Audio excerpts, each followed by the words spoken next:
If your life were a book and you were the author, how would you want your story to go? That's the question that changed my life forever. Growing up in the hot Las Vegas desert, all I wanted was to be free. I would daydream about traveling the world, living in a place where it snowed, and I would picture all of the stories that I would go on to tell. At the age of 19, the day after I graduated high school, I moved to a place where it snowed, and I became a massage therapist. With this job, all I needed were my hands and my massage table by my side, and I could go anywhere. For the first time in my life, I felt free, independent, and completely in control of my life. That is, until my life took a detour. I went home from work early one day with what I thought was the flu, and less than 24 hours later, I was in the hospital on life support with less than a 2% chance of living. It wasn't until days later, as I lay in a coma, that the doctors diagnosed me with bacterial meningitis, a vaccine-preventable blood infection. Over the course of 2.5 months, I lost my spleen, my kidneys, the hearing in my left ear, and both of my legs below the knee. When my parents wheeled me out of the hospital, I felt like I had been pieced back together like a patchwork doll. I thought the worst was over until weeks later when I saw my new legs for the first time. The calves were bulky blocks of metal with pipes bolted together for the ankles, and a yellow rubber foot with the raised rubber line from the toe to the ankle to look like a vein. I didn't know what to expect, but I wasn't expecting that. With my mom by my side and tears streaming down our faces, I strapped on these chunky legs and I stood up.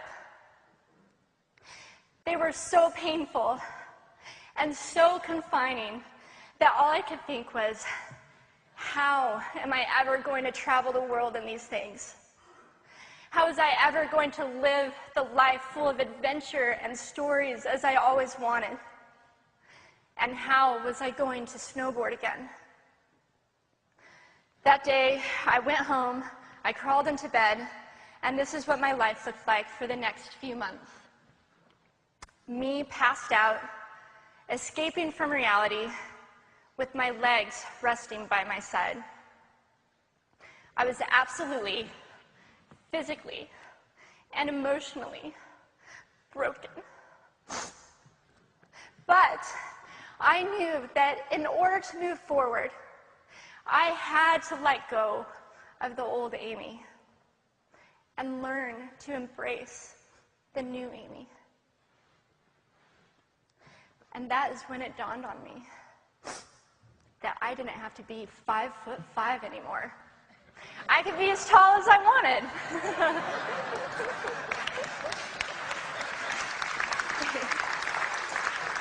Or as short as I wanted, depending on who I was dating. And if I snowboarded again, my feet aren't going to get cold. And best of all, I thought, I can make my feet the size of all the shoes that are on the sales rack. And I did. So there were benefits here. It was this moment that I asked myself that life-defining question. If my life were a book and I were the author, how would I want this story to go?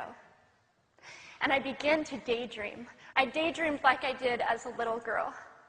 And I imagined myself walking gracefully, helping other people through my journey, and snowboarding again. And I didn't just see myself carving down a mountain of powder, I could actually feel it.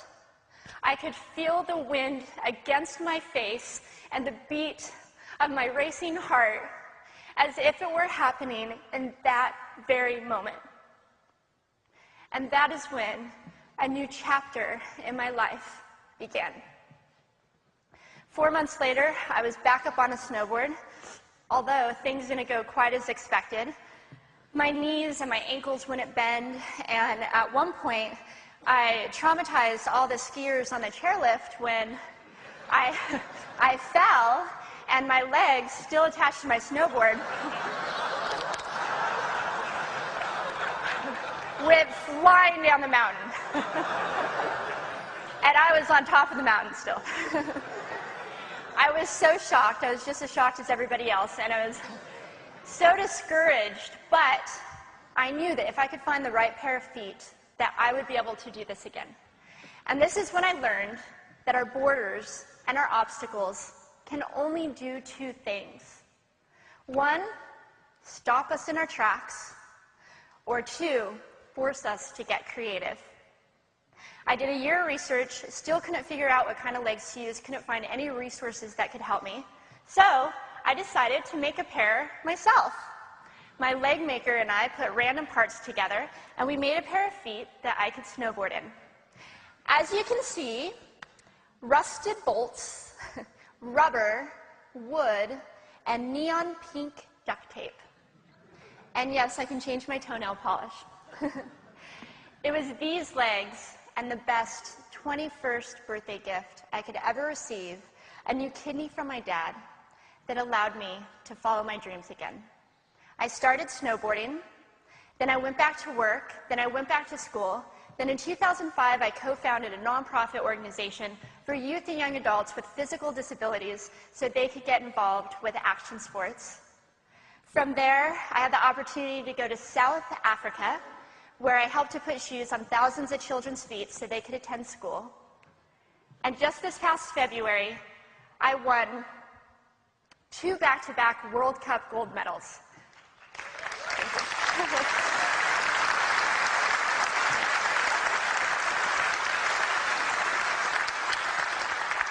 Which made me the highest-ranked adaptive female snowboarder in the world.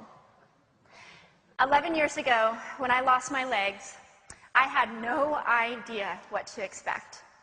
But if you asked me today if I would ever want to change my situation, I would have to say no. Because my legs haven't disabled me. If anything, they've enabled me. They've forced me to rely on my imagination and to believe in the possibilities.